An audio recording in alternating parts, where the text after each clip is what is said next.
नमस्ते प्यारे विद्यार्थियों, आप सबको स्टडी मैथ यूट्यूब चैनल में आप सबका हार्दिक स्वागत है और अभिनंदन। मैं लेकर आया हूं सामान्य गणित, जो बहुत ही आसान तरीके से। तो आज अपन जोड़ बाकी गुणा घटाव के बारे में चर्चा करेंगे। तो चलिए आइए शुरुआत करते हैं कि आज की जो अपनी हेडिंग रहेगी वो क्या रहेगी।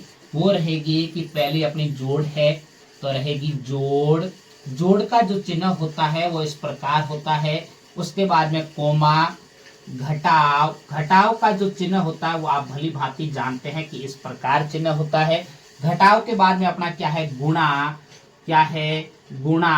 और गुणा का चिन्ह इस प्रकार होता है। और उसके बाद में अंतिम लास्ट क्या है अपना, भाग। क्या है, भाग। और भाग का चिन्ह भी आप जानते हो इस प्रकार होता है। मुझे उम्मीद है कि आपको जोड़, घटाव, गुणा और भाग सबका क्या है, चिन्ह आपको पता होना चाहिए। कि सबसे पहले अगर चिन्ह अगर आपको पता नहीं है तो आप कुछ नहीं कर पाओगे।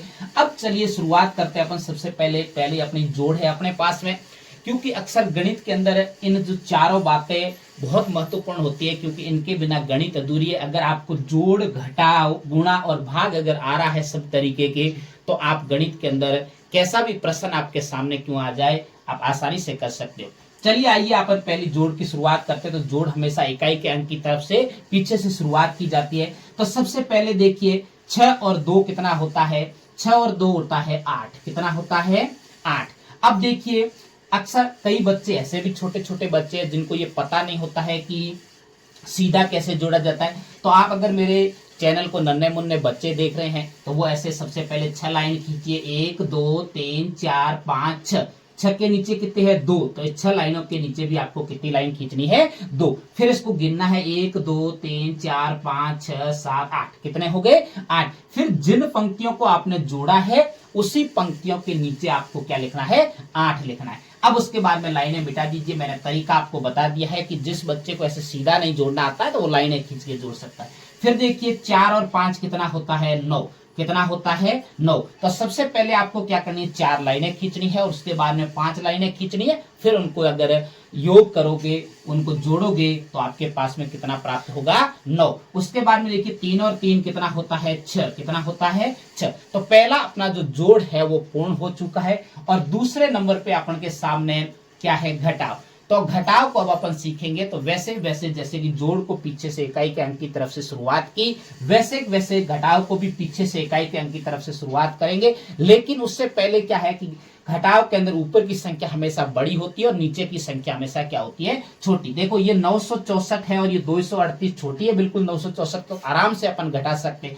चलिए आइए इसकी घटाव की शुरुआत करते हैं। क्या 4 में से 8 घटा सकते हो, नहीं घटा सकते। जब ऊपर का अंक छोटा आ जाता है और नीचे का बड़ा आता है तो हमेशा पड़ोसी से उधार लिया जाता है। 6 से एक उधार लिया तो पीछे 5 बचा और इधर 4 के पास में 1 बिठाएंगे तो 14 बन जाएगा। कितना बन जाएगा, 14। अब 14 में से तो 8 घटा सकते हैं। तो 14 में से 8 गए, पीछे कितने बचे, 6। कितने बचे, 6। आप लाइनें खींच के भी घटा सकते हो। आपको सबसे पहले 14 लाइनें खींचनी है, फिर उसमें से 8 मिटा दोगे तो पीछे कितनी बचेगी, 6। उसके बाद में देखिए 5 लाइनें भी ऐसे खींच सकते हो। 1 2 3 4 5। इसमें से कितनी मिटानी है, 3। 1 2 और 3 आराम से मिट जाएगी।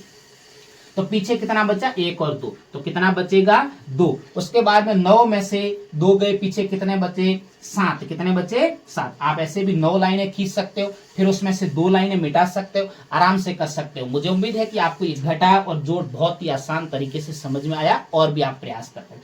चलिए उसके 3 नंबर पे अपने पास में क्या है, गुणा। क्या है, गुणा। तो गुणा को देखेंगे कि गुणा भी हमेशा पीछे से इकाई के अंक की तरफ से शुरुआत किया जाता है। नीचे जो अंक होता है उसका पहाड़ा बोला जाता है। जितना ऊपर अंक दे रखा है उतनी बार हमेशा बोला जाता है। अब देखिए 3 का पहाड़ा 2 बार बोलेंगे तो 3 दूने कितना होता है, 6। कितना होता है, 6। उसके बाद में 3 का पहाड़ा 4 बार बोलेंगे तो 3 चौके 12। 12 में डबल अंक आते अगले वाले अंक के ऊपर क्या जाएगी, हासिल जाएगी। ये विशेष बात याद रखना। अब देखो 3 का 0 से गुणा करने, मैंने कई बार आपको बताया कि 0 का किसी भी संख्या से गुणा करने पर आंसर क्या आता है, 0। और 0 में आप 1 जोड़ोगे तो कितना आएगा, 1। कितना आएगा, 1। उसके बाद में 3 का 3 से गुणा करोगे तो 3 तिया 9। मुझे उम्मीद है कि आपको ये गुणा, हासिल वाला गुणा, 0 वाला गुणा सब आसानी से समझ में आया। अक्सर कई बच्चे यहाँ क्या करते हैं, 3 का 0 से गुणा करके 3 लिख देते हैं और गलत हो जाता है। ऐसा अपन को करना नहीं है। 3 का हमेशा 0 से गुणा करोगे तो 0 आएगा, 0 में 1 जोड़ोगे तो 1 आएगा। अब देखिए अपना 4 नंबर पे भाग।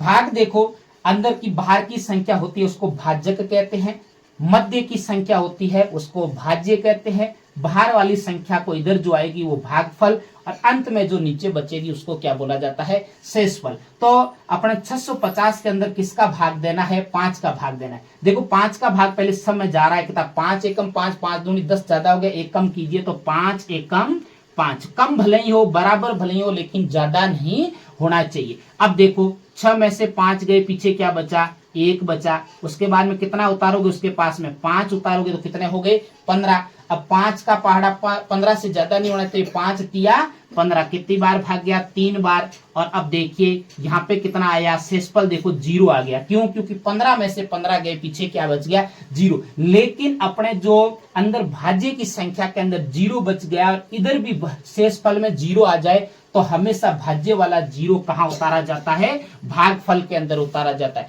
मुझे उम्मीद है कि आपको जोड़ घटाव गुणा भाग बहुत आसानी से आसान तरीके से समझ में आया। अगर मेरे पढ़ाने का तरीका आपको अच्छा लगे तो मेरे चैनल को सब्सक्राइब करना और आगे अपने प्यारे प्यारे मित्रों को शेयर करते रहना। तब तक मेरे स्टडी मैथ यूट्यूब चैनल पर बने रहे। नमस्ते।